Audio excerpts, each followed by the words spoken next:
Та Монголд алмас байдаг гэдэгт итгэдэг үү? Өмнө нь та Bigfoot, ET гэх амьтны тухай сонссон л байх. Харин Монголд түүний өөр хувилбар байдаг. Үүнийг алмас буюу хөнгөрөөс гэж нэрлэдэг. Алмас бол 2 хөл дээрээ явдаг, 2 метр орчим өндөртэй, бүх бие нь үсээр бүрхэгдсэн, хүний төрхтэй зэрлэг амьтан. Түүнийг хангаа тайх Алтан улсын гүнд оршин байдаг гэж ярьдаг. Монгол, Туваа, Казахстаны хил орчмоор алмсын тухай домог 100-аар ам дамжин ирсэн. Нутгийнхан ууланд ан хийх үеэр урд нь байгаагүй том мөр харагдсан. Эсвэл модон дунд нуугдаж буй хар сүдэр мэдэрсэн тухай ярьдаг байсан. Монголд алмсыг хайж судалгаа хийсэн хүн бол Равжир юм.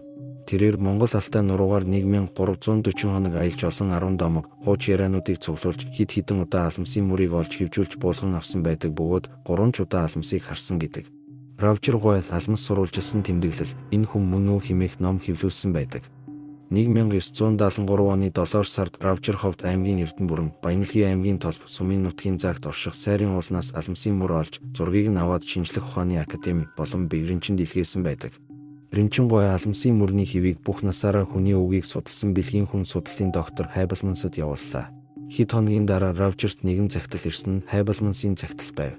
Захианд Өмнөд Америкт миний үзсэн нэгэн агуун шалны шаварт хэдэн мянган жилийн өмнө гიშгэж тагтагшиж үлдсэн Неандертал хүний мөртөө таны олсон мөр хэлбэр хэмжээний хувьд тун адилхан байна хэмээжээ. Тийм учраас зарим хүн алмсыг зүгээр нэг амьтан биш хүн төрөлхтний эртний төрөл болох Неандертал хүн орчин үед амьд үлдсэн хэлбэр гэж үздэг байна.